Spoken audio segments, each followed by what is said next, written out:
మీ MLC Anantha Babu వాళ్ళ car డ్రైవర్ని door delivery చేసినప్పుడు మీకు గుర్తు రాలేదా ఈ డెమోక్రసీ? అదే మీ ప్రభుత్వంలో మరి మీ బాబాయ్ హత్య గురించి మరి పోరాడుంటే ఆ రోజు ఈ డెమోక్రసీ అనేది మీకన్నా గుర్తొచ్చేది కదా.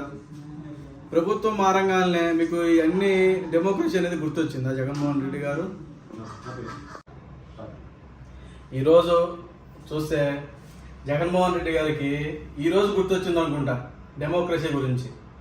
అదే మరి గత 5 సంవత్సరంలో చూసుకుంటే కనుక మార్చర్లలో చంద్రయ్య గారిని చంపినప్పుడు డెమోక్రసీ ఎటుపోయింది. అదే రేపెల్లలో అమర్నాథ్ అనే చిన్నపిల్లని చంపినప్పుడు డెమోక్రసీ ఎటుపోయింది. ఇకపోతే డోర్ డెలివరీ చేసినప్పుడు డెమోక్రసీ ఎప్పుడు పోయింది.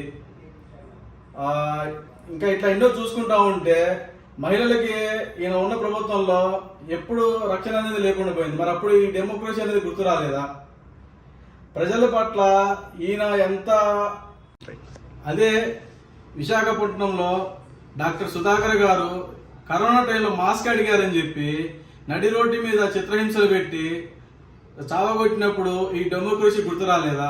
అదే వినుకొండలో మొన్న వాళ్ళ పర్సనల్ రాజకీయాల్ని మీరు తీసుకొచ్చి మీ రాజకీయ వ్యవహారంగా వాడుకోవడము ఇది చాలా తప్పు జగన్మోహన్ రెడ్డి గారు.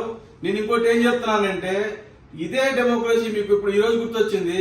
మరి ఆ రోజుల్లో మార్చర్లలో చంద్రయ్య గారిని చంపినప్పుడు జై జగన్ అనలేదని చెప్పి చంపినప్పుడు ఈ డెమోక్రసీ మీకు ఎక్కడికి పోయింది? మరి ఇంకా చూసుకుంటే ఇట్లాంటివి చాలా ఉన్నాయి. ఇది వాళ్ళ మదరు ఒక హ్యాండిక్యాపర్ అయి ఉండి ఎన్నో సంవత్సరాల నుంచి పోరాటం చేస్తున్నా గానీ కొంచెం కూడా మీరు నిజాయితీ చూపించకుండా ఎన్నో వికలాంగులని ఎంతగా ఇబ్బంది పెట్టారో మీకు తెలియదా? మరి ఆ రోజు మీకు ఈ డెమోక్రసీ గుర్తు రాలేదా? ఇప్పుడు మీకు డెమోక్రసీ గుర్తొచ్చిందా? ఇప్పుడు మీ సొంత చెల్లి గారే చెప్తున్నారు అది వాళ్ళ పర్సనల్ మ్యాటర్, రాజకీయ వ్యవహారం కాదు, దీన్ని రాజకీయ వ్యవహారంలోకి లాగకూడదు.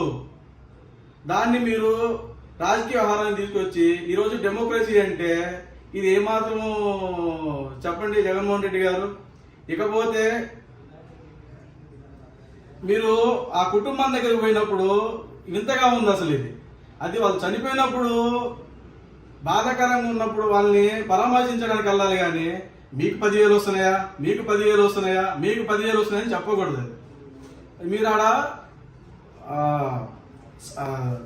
బాధితుల్ని మీరు పరామర్శించినట్లేదు.